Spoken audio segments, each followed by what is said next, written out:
সপ্তাহের ব্যবধানে বরিশালে বেড়েছে সব ধরনের সবজির দাম। দাম বাড়ার পেছনে ব্যবসায়ীদের নানা অজুহাত থাকলেও ক্ষুব্ধ ক্রেতারা। এই মুহূর্তে বরিশালের বহুমুখী সিটি কাঁচা বাজারে আছেন রিপোর্টার অপূর্ব অপু। সরাসরি যাচ্ছে তার কাছে। বরিশাল বিভাগের সবথেকে বড় সবজির বাজার কীর্তনখোলার পাড়ে বরিশাল শহরেই বহুমুখী সিটি কাঁচা বাজার। এখানে বরিশাল বিভাগের বিভিন্ন প্রান্ত থেকে সবজি নিয়ে আসেন পাইকাররা এবং এখানে ভোর রাত থেকেই বেচা বিক্রি শুরু হয়। সকাল 10টা-11টা পর্যন্ত ধুমসে এই বেচা কেনা চলে, সেটি জেলার বিভিন্ন প্রান্তে চলে যায়। এখন বাজে সকাল 7:45। ঠিক এই মুহূর্তে সমস্ত জায়গাটা জুড়েই কিন্তু বেচা বিক্রির ধুম রয়েছে। তবে সবকিছুর দাম ঊর্ধ্বমুখী। গত এক সপ্তাহের ব্যবধানে এমন কোনো সবজি নেই যেটির দাম কমেছে। ব্যবসায়ীরা বলেছেন প্রত্যেকটি সবজির দাম ঊর্ধ্বমুখী রয়েছে। যেমন কাঁচামরিচ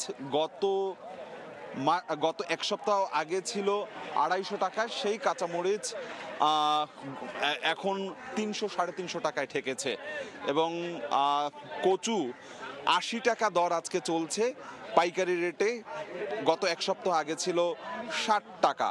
পটল ছিল 10 টাকা এক সপ্তাহ আগে, এখন সেই পটল আজকে বিক্রি হচ্ছে 24 টাকা।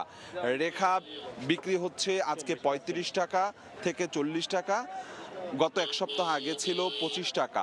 মূলা আজকে চলছে 40 টাকা থেকে 45 টাকা, গত এক সপ্তাহ আগে ছিল 30 টাকা। কাঁকরোল আজকে চলছে 80 টাকা দরে, এখানে এক সপ্তাহ আগে 20 টাকা কমে ছিল 60 টাকা।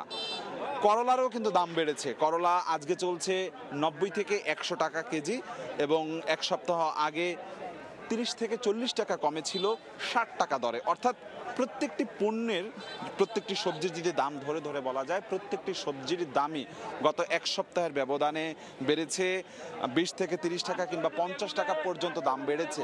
এবং এর কারণ হচ্ছে ঘূর্ণিঝড় রেমালের প্রভাব এবং চলমান যে বৃষ্টিপাত রয়েছে, সেই বৃষ্টিপাত এবং ঘূর্ণিঝড় রেমালের কারণেই সমস্ত সবজির দাম বেড়ে রয়েছে বলে জানিয়েছেন এখানকার ব্যবসায়ীরা। এবং আরও 1 মাস লাগবে নাকি এই সমস্ত দাম সহনশীল পর্যায়ে আসতে। ক্রেতা বিক্রেতা উভয়ই ক্ষুব্ধ এই সবজির বাজার ঊর্ধ্বমুখী হওয়ার কারণে। বরিশাল থেকে আমার কাছে সবজি বাজারের এতটুকুই খবর ছিল। আমরা সরাসরি যুক্ত ছিলাম বরিশালে।